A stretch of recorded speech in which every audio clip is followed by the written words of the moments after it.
মুহূর্তে দেখলাম যে ডাকসু ছাত্র সংসদ মানে ডাকসু নির্বাচন হলো এবং বিভিন্ন বিশ্ববিদ্যালয়ে ছাত্র সংসদগুলোর নির্বাচন হবে।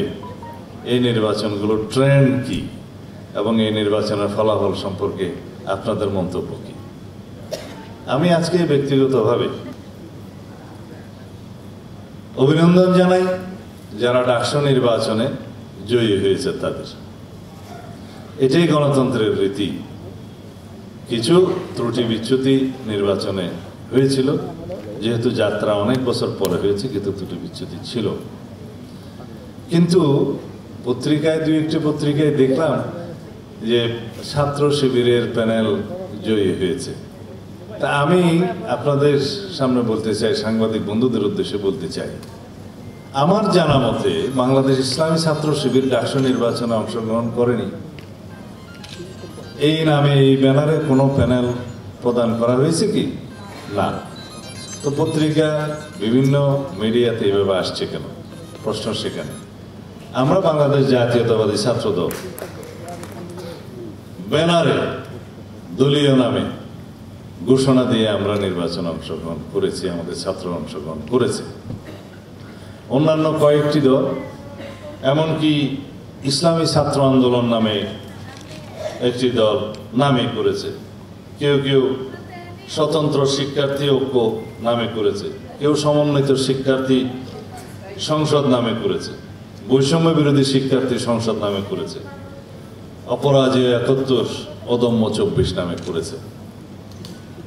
কিন্তু যারা স্বনামে ছাত্র সংসদ নির্বাচনে অংশগ্রহণ করতে চায়নি, তার একটা উদ্দেশ্য তো অবশ্যই আছে।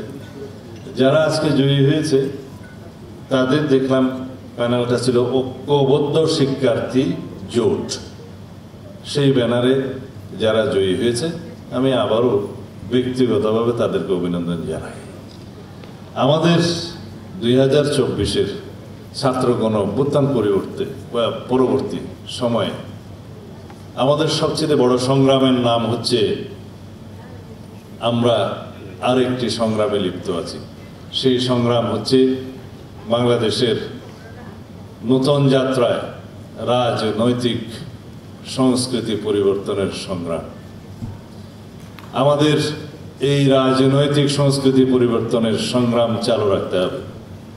নতুন রাজনৈতিক সংস্কৃতির ধারা প্রচলন করতে হবে। সেই সংস্কৃতি কি? গণতান্ত্রিক সংস্কৃতি, সহনশীলতার সংস্কৃতি, সহমর্মিতার সংস্কৃতি। এবং সহনশীলতা সহমর্মিতার মধ্য দিয়ে আমরা পরস্পর রাজনৈতিক দলসমূহের মধ্যে আমরা প্রতিযোগিতা করব, রাজনীতির চর্চা করব।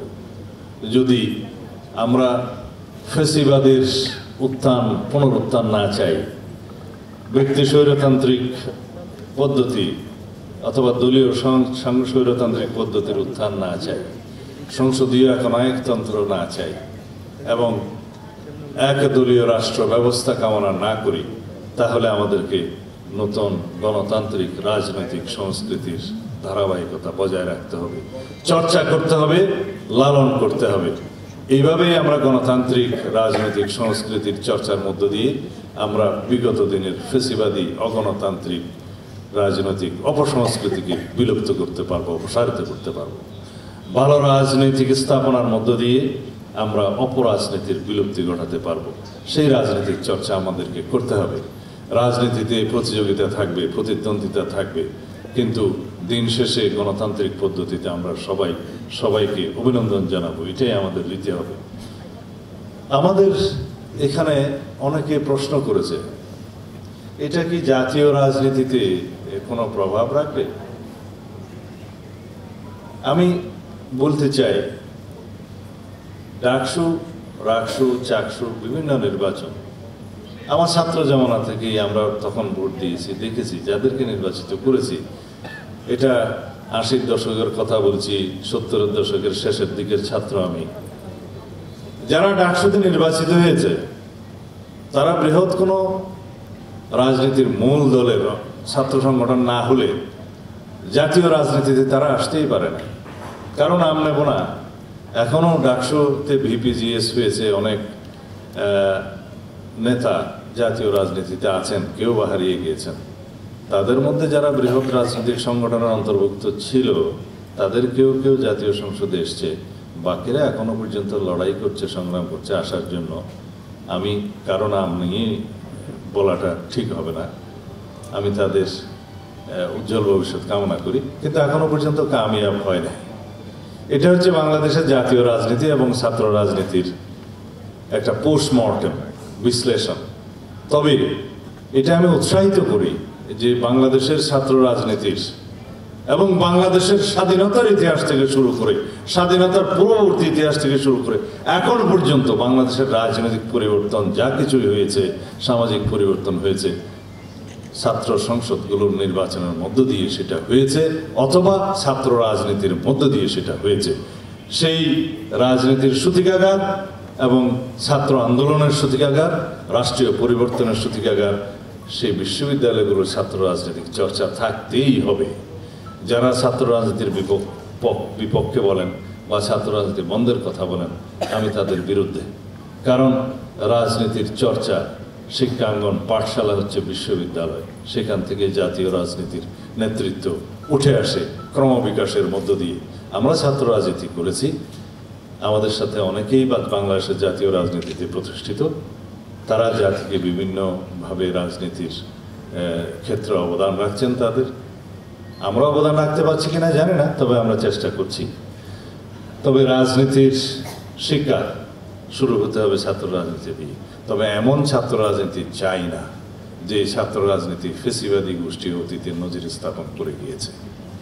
আমরা এমন ছাত্র রাজনীতি চাই যে ছাত্র রাজনীতির মূল সূত্র হবে বাংলাদেশে জবাবদিহিতামূলক, সাম্যভিত্তিক, সুশাসন এবং নৈতিকতার রাজনীতি প্রতিষ্ঠা করবে।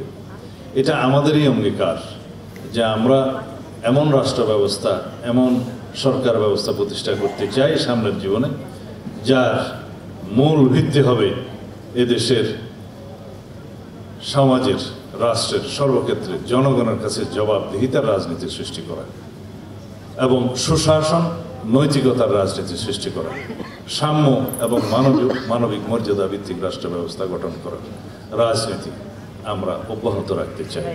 সুতরাং আমরা এই রাজনৈতিক সাংস্কৃতিক পরিবর্তনের জন্য আমরা নিজেরা সংগ্রাম করি, প্রস্তুত হই এবং প্রতিষ্ঠা করি। এই আহ্বান জানিয়ে আমি বাংলাদেশ জাতীয়তাবাদী মহিলা দলের উত্তরোত্তর সমৃদ্ধি এবং বিকাশ কামনা করে বিদায় নিচ্ছি। আমার আজকের বক্তব্যগুলো হয়তো রাজনৈতিকভাবে অনেক কঠিন লাগবে, কিন্তু আমাদের অনুরোধ সাংবাদিক বন্ধুদের এগুলো খুব সুন্দরভাবে বিশ্লেষণ করে পজিটিভ দৃষ্টিভঙ্গি দিয়ে আপনারা প্রচার করবেন, যাতে আমরা বাংলাদেশের রাজনৈতিক সংস্কৃতির একটি বিশাল উন্নয়ন দেখতে পাই, প্রতিষ্ঠা দেখতে পাই, পরিবর্তন দেখতে পাই। ধন্যবাদ।